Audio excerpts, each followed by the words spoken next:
as a bipolar woman, I have lived much of my life in a constant state of becoming someone else. Now, the precise term for my disorder is ultra-radiant rapid cycler, which basically means that without my medication, I am at the mercy of my own spectacular mood swings. Up for days, charming, talkative, effusive, funny, and productive, but never sleeping, and ultimately incredibly hard to be around, and then down. And essentially immobile for weeks at a time. This darkness started for me in high school, but I still remained a spectacular student. And Vassar was the same, where I thrived despite my mental illness. All the while, I searched for help through an endless parade of doctors, drugs, and harrowing treatments like electroshock, to no avail. Other than the doctors, nobody knew. And at work, where my skills and productivity were all that mattered, I could hide my secret with relative ease. But my personal life was another story.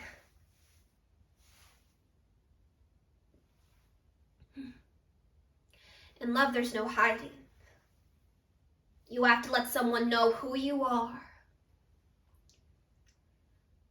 But I had no clue who I was from one moment to the next. A 2020 report from the National Alliance on Mental Illness found that nearly all individuals in romantic relationships are hesitant to disclose their mental illnesses to their partners. The fear and stigmatization surrounding mental disorders further aggravate the self-isolation and ultimately prevent healing. Terri Cheney grapples with opening herself up to prospective relationships as her manic bipolar disorder is constantly closing her off. Through her modern love column, Terri realizes that although it may seem futile, with love, one can begin to find true self-acceptance. Take Me As I Am, Whoever I Am, by Terri Cheney. My manic, charming self was constantly putting my down self into situations that I couldn't handle. For example, one morning, I met a man in the supermarket produce aisle. I hadn't slept for 3 days, but you wouldn't have known to look at me because I literally sparkled. I had worn a gold sequin shirt to the supermarket. Manic taste is always bad, but I pulled my cart alongside his and started squeezing a peach.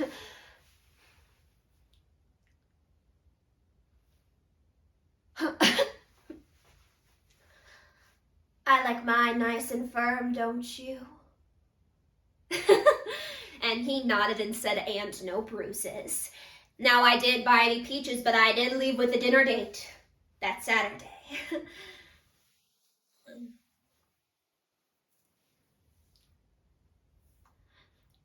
But by the time I got home, the darkness had already descended, and it felt as if my body had been dipped into slow-drying concrete. It was all I could do to draw one breath in and push it back out. A couple days later, my phone started to ring, and I had to muster up the energy to walk over, pick it up, and mutter, "Hello." And it was Jeff from the Peaches just calling to confirm my address. And I vaguely remember talking to someone who fit the description, but that wasn't me doing the talking then, or at least not this me. But my conscience knew better. Get up, get dressed. It said it doesn't matter if she made the date, you've got to see it through.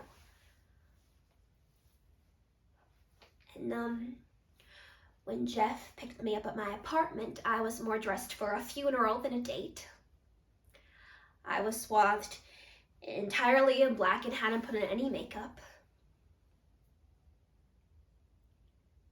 and I had nothing to say.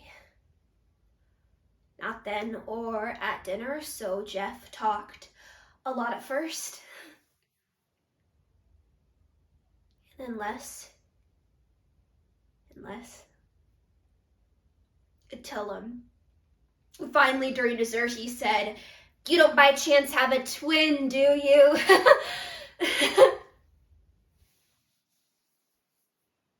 And yet I was crushed when he didn't call. But a couple of weeks later, I awoke to a world gone Disney, daffodil, sunshine, robin's eggs, sky, birds were trilling outside my window, a song no doubt created especially for me. So I rifled through my closet for something to wear, but everything I was seeing was just wrong, so wrong. For starters, it was all black. I hated the color black. Redheads. We must be true to our colors, whatever the cost. Their way in the back was just what I needed. A pair of jeans and an exquisite gold sequin shirt. And there was something sticking out of the pocket of the jeans, a business card. Call me Jeff.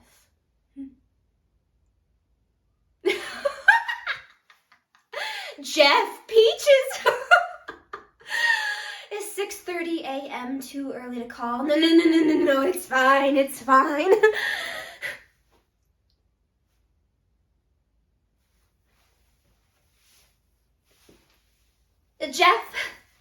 Jeff, it's me.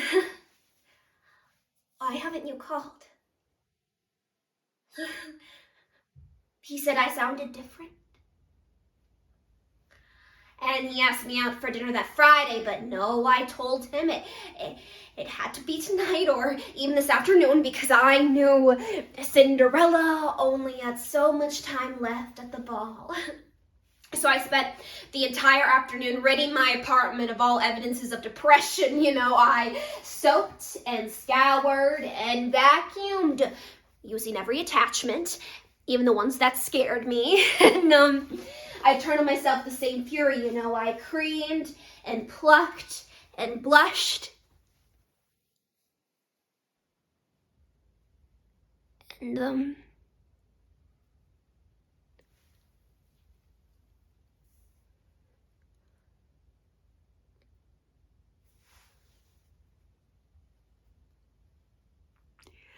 suddenly, I didn't look radiant.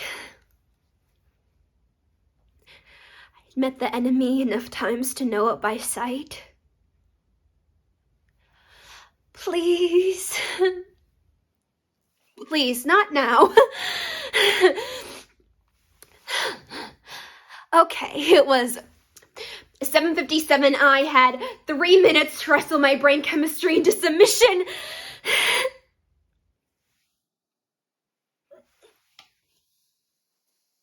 Sure, I knew there was another option. I could tell Jeff what was going on, but this was a man who didn't even like his peaches brew, so what would he think of a damaged psyche?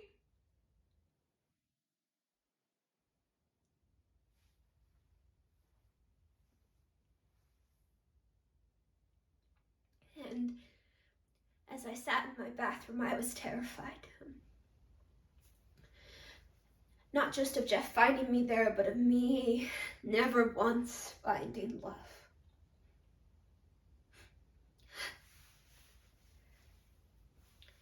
That was 5 years ago. 5 years of ups and downs of searching for just the right doctor and just the right dose. Now there's a little yellow pill I'm very fond of and a dozen of other colors that have turned my life around.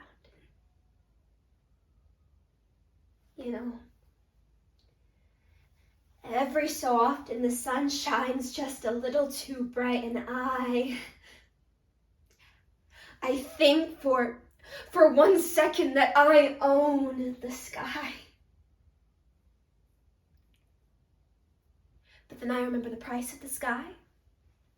So I take off my makeup, rumple my hair, and go to the supermarket in sweats, and the gold sequin shirt languishes in my closet.